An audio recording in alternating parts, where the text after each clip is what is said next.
अस्सलामु अलैकुम वरहमतुल्लाह। Welcome back to my YouTube channel with a new video. आज का जो टॉपिक है वो है ममाज बॉय। अब आप सोच रहे होगे ममाज बॉय क्या है। मैं बताता हूँ। ममाज बॉय एक ऐसा लड़का है who is very attach to his mom. उसको मॉम चाहे जो बोलेगी, उठो तो उठो, बैठो तो बैठो, इवन उसके डिसीजंस तक, till he is grown up, till he is getting married, उसकी मॉम ही लेती है। ये अच्छा है अगर आप अपने वालिदैन की, अपने पापा मम्मा की फरमानी करते हैं, यू ओबे देम, ओबीडियंस दिखाते हैं, till then it's fine, but when you get married it's not fine at all. So if you are mama's boy, don't get married. जी हाँ, अगर आप ममाज बॉय हैं तो आप शादी बिल्कुल भी ना करें। आप घर पे बैठे, आप जॉब पे जाएं, आप वालिदैन की खिदमत करें जितनी करनी है, but do not get married. Do not get married in the sense, और डेप्थ में जाके बोलूंगा, किसी लड़की की जिंदगी आप खराब ना करें। ममाज बॉय हमेशा ममाज बॉय नहीं रहता है। He has to grow up, he has to become a man, right? A boy and a man. अभी आप मैन है, माय ब्रदर्स, मैं आपसे मुखातिब करके बात कर रहा हूँ। सो अगर आपने निकाह किया और अभी भी आप उसी पे चल रहे हैं जो आपको ममा बोलती है, उठो तो उठो, बैठो तो बैठो, लेटो तो लेटो, आपके हर एक डिसीजन में उनकी इंटरवेंशन है, you are not capable enough, आप में इतनी सलाहियत नहीं है कि आप खुद ही डिसीजंस लें, तो मेहरबानी करके आप निकाह ना करें, या आप अभी कच्चे हैं, या you are not even ready to get married. My brothers, आप एक लड़की को निकाह में लाते हैं, माशाल्लाह, बहुत अच्छी बात है। वो सब कुछ छोड़ छाड़ के आपके घर पे आती है। Now it's your responsibility to take care of her, to provide her, उसका ख्याल रखना। आपको चट्टान की तरह उसके साथ खड़ा रहना है, ना कि उसको अकेला छोड़ना है। जब वो निकाह में आपके घर पे आती है, शी इज एंटायरली, पूरी तरह से वो आप पे डिपेंडेंट है, उसका कोई नहीं होता है। पहले आप हैं, उसके बाद आपके वालिदैन आते हैं उस लड़की के लिए। अगर आप नाकाम रहते हैं इसमें, if you are not able to take care of her, to provide her, then you are sinful in the eyes of Allah. जी हाँ, आप गुनहगार है अल्लाह की नज़रों में। आपका रब आपसे नाराज है। यहाँ तक कि फरमाया रसूलुल्लाह सल्लल्लाहु अलैहि वसल्लम ने, the best, not the good, the best of the men are those who are best to their women. आप में से बेहतरीन शख्स वो है जिसका रवैया बेहतरीन है अपनी ज़ौजे की ओर, अपनी शरीक हयात की ओर। यू नो, अरबिक में एक वाइफ को क्या कहते हैं? उसको कहते हैं रब्बाइतुल बैत। इन इंग्लिश वी से क्वीन ऑफ द हाउस। आप देखिए इस्लाम ने क्या रुतबा दिया है एक औरत को, एक बीवी को। और आप पुराने ज़माने की तरह, या वो ओल्ड स्कूल, ओल्ड थिंकिंग की तरह समझते हैं कि औरत मर्द के पाँव की जूती है। अस्तगफिरुल्लाह। मेरे प्यारे भाइयों, माय बिलव्ड ब्रदर्स, एक और एग्जांपल देता हूँ। जब हम लोग अपना स्कूल फिनिश करते हैं, हाई स्कूल, तो हम फर्दर स्टडीज़ के लिए किसी और कॉलेज जाते हैं, ठीक है, या किसी और कंट्री में भी जाते हैं, है ना? अपना घर छोड़ के, वालिदैन छोड़ के, तो कितना होम सिक हम फील करते हैं, राइट? You can relate. कितनी बार हमारे साथ ऐसा हुआ है, इवन मेरे साथ भी ऐसा हुआ है। जब आप कहीं कॉलेज गए, आप फिर वहाँ हॉस्टल में रहे, घर वालों से दूर, लड़के हैं ना, we are man, but still we cry literally. मैंने भी रोया है, बहुत कमी महसूस की अपने वालिदैन की, अपने घर की, दोस्तों की, सबकी। एक नया माहौल होता है, फिर इट टेक्स टाइम, है ना, हमें बहुत वक्त लगता है खुद को अडॉप्ट करने में उस माहौल में। सिमिलरली एक लड़की अपना घर बार छोड़ के, अपने वालिदैन छोड़ के, भाई बहन सब कुछ छोड़ छाड़ के आपके घर पे आती है, आपके भरोसे। और उसके बाद वो शी ट्राइज टू एडजस्ट, है ना, एक नया माहौल है, सबको अपनाने की कोशिश करती है, सबको इम्प्रेस करने की कोशिश करती है, वो माहौल में एडजस्ट करने की कोशिश करती है। अब बताइए, क्या आपका फ़र्ज़ वहाँ पे क्या बनता है? उसकी मदद करना वहाँ पे, या उसे अकेला छोड़ना?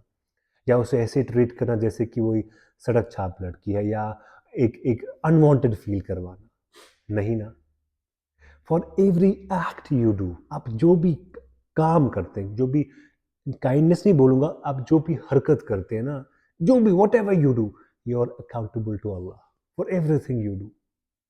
अल्लाह ताला कुरान में फरमाते हैं, वला तकुल लहुमा उफ़न, do not say anything like uff out of disrespect to your parents.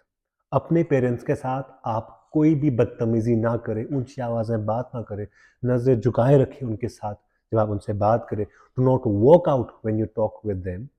ये आपका फ़र्ज़ है बहैसियत औलाद। बट आपकी बीवी का नहीं। आपकी बीवी निकाह में आती है आपके पास आपके लिए। अब अगर वो out of courtesy, out of love and respect, she is being loving and caring, उनकी खिदमत कर रही है, ये उसका बड़प्पन है। You have to encourage her, ये उसकी मेहरबानी है, I should say. There is no, not anywhere there is mention 100% obedience, हम करते नहीं है, है ना? आपकी नोक-झोंक नहीं होती अपने वालिदैन के साथ। अब अगर कभी बीवी की हो गई, तो आसमान टूट पड़ा। You are at the verge of giving her divorce. You are at the verge of belittling her in front of everyone. बेइज्जती उसके सामने, सबके सामने करते हो। यार, you have to keep your life private. आपको बैलेंस करना है। आपकी बीवी, आपकी शादीशुदा लाइफ यहाँ पे, आपके वालिदैन यहाँ पे। Do not mingle it. सब कुछ बिखर जाएगा। आपकी पर्सनल लाइफ, आपकी जो प्राइवेट लाइफ है, it will get miserable. अब करते हैं बात डिसीजन मेकिंग एबिलिटी पे। मेरे पास बहुत सारे केसेस आते हैं, मेरी बहनें लाती हैं, lot of sisters come to me and they say कि हमारे हस्बैंड में डिसीजन मेकिंग एबिलिटी है ही नहीं। क्यों जी? क्योंकि उनको बचपन से ऐसे ही आपने अपब्रिंगिंग की है। मैं वालिदैन से भी ये बात कर रहा हूँ। आपने ऐसे अपब्रिंगिंग की है कि हम जो बोलेंगे आपको वही करना है। अगर आपने वो नहीं किया तो आप जहन्नुम में जाओगे। You will not even smell the fragrance of जन्नत। मतलब आप स्मेल भी नहीं आपकी जन्नत की आपके नसीब में होगी अगर आप हमारी नाफरमानी करोगे। नो, ऐसा नहीं है। अल्लाह ने एक औरत को ऐसे डिज़ाइन किया है कि अगर उसको लगता है ना कि उसका हस्बैंड जो है, he is man enough to take decisions, खुद डिसीजंस लेता है, उसमें सलाहियत है कोई डिसीजन लेने की, कोई मशवरा, पहले मशवरा करने की, फिर कोई डिसीजन लेने की, तो वो आपके पीछे पीछे चलती है। She obeys you, she loves you, उसको अच्छा लगता है। बट जब उसको लगता है कि उसका जो हस्बैंड है, I should not use word नल्ला, या he is not capable enough to take decision, बहुत वीक है उसमें, तो उसकी आवाज़ ऊंची होती है। Then she starts taking power and controlling everything. Naturally होता है। So my brothers, you have to get up, raise your standard and take decisions of your own. हाँ, कंसल्टेशन अलग चीज़ है। You can consult your mom dad, that's okay. But for example मैं बोलूँगा, आपकी wife आपके साथ है, you are somewhere, you have to buy something. Wife बोलती है, मिस्टर आमिर, मिस्टर उमर, हम ये खरीदते हैं। आप बोलोगे no no, I just first call mom. Mom को कॉल करते, hey mom, shall I get this, मैं ये लाऊं? मॉम बोलती नहीं, उसको पता भी नहीं होती कि इसकी मतलब क्यों है, ज़रूरत है नहीं है, वो ना बोल देती है। और फिर आपकी जो वाइफ है, you make her feel useless, कि उसकी अहमियत है ही नहीं आपकी ज़िंदगी में। No, that's wrong. आप बोलते हो नो, मम्मा ने बोला नहीं नहीं, खलास नहीं लाना है। No, it's wrong. ये एडअप होता है आपकी प्रॉब्लम्स को, आपकी जो पर्सनल लाइफ को लेके। जितना आप पेरेंट्स को इंटरवीन करवाएंगे ना अपने मसलों में, मसले इन द सेंस अपनी वाइफ और हस्बैंड के बीच के मसलों में, इतना ये प्रॉब्लमेटिक बनेगा, इतना प्रॉब्लमेटिक बनेगा, इट लीड्स टू डिवोर्स। अल्लाह अस्तगफिरुल्लाह। हदीस का मफहूम है, जब डिवोर्स पे बात आती है ना, एक हस्बैंड और एक वाइफ के बीच में, अल्लाह का अर्श हिल जाता है। The most disliked by Allah and रसूलुल्लाह सल्लल्लाहु अलैहि वसल्लम इज डिवोर्स, जो कि अभी आम हो गया है। These are the reasons. ऐसे में एक और टर्मिनोलॉजी यूज हम करते हैं, साइकोलॉजिकल प्रिजनर। मतलब कि आप अपने बेटे को एक कठपुतली बना के रखते हैं कि जो हम बोलेंगे तुम्हें वही करना है। And maximum when I asked my brothers that क्या वजह रही यार, आपने डिवोर्स क्यों दिया, व्हाट वाज द रीजन, आप अलग क्यों हुए? उन्होंने बोला कि यार पेरेंट्स ने बोला। क्यों? क्योंकि वाइफ जो है वो पेरेंट्स के मन मुताबिक नहीं चली, and that was the reason. उन्होंने बोला बेटे को छोड़ दो, तुम्हें नहीं मिलेगी। होता है यार, हम लड़के फिर जा सकते हैं, वी कैन रीमैरी, कोई दूसरी लड़की आराम से मिल जाती है। My dear parents, my brothers, this is not part of Islam, this is not part of दीन। ये हमारे इस्लाम में नहीं है। हाँ, अगर सूरत हाल इतनी बिगड़ गई, इफ इट इज अनरिजॉल्वेबल, ठीक है, फिर देन सोल्यूशन इज डिवोर्स, फिर ठीक है। पेरेंट्स से विनती करता हूँ हाथ जोड़ के, अपनी औलादों को जो है तरबियत ना दें to as mama's boy. Don't make them from boy to mama's boy. Instead उनको आप मर्द बनाएं, मेक देम मैन इनफ, ताकि वो अपने फैसले जो है खुद ले सकें।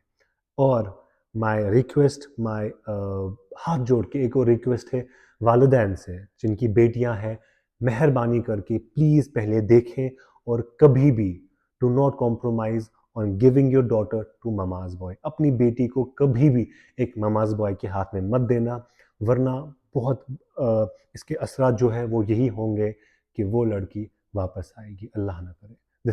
आखिर में बताना चाहूँगा पेरेंट्स को, अगर आपको वाकई में अपनी बेटी की फ़िक्र है तो मेहरबानी करके उसे ममाज़ बॉय के हाथ में नहीं दीजिएगा। तो वीडियो को आप लाइक करें, कमेंट भी करिएगा, बताइएगा अपने व्यूज़, अपनी स्टोरी जो भी है वो बताइएगा आपको कैसा लगा, और शेयर भी कीजिएगा, और do not forget to subscribe to my YouTube channel. अस्सलामु अलैकुम।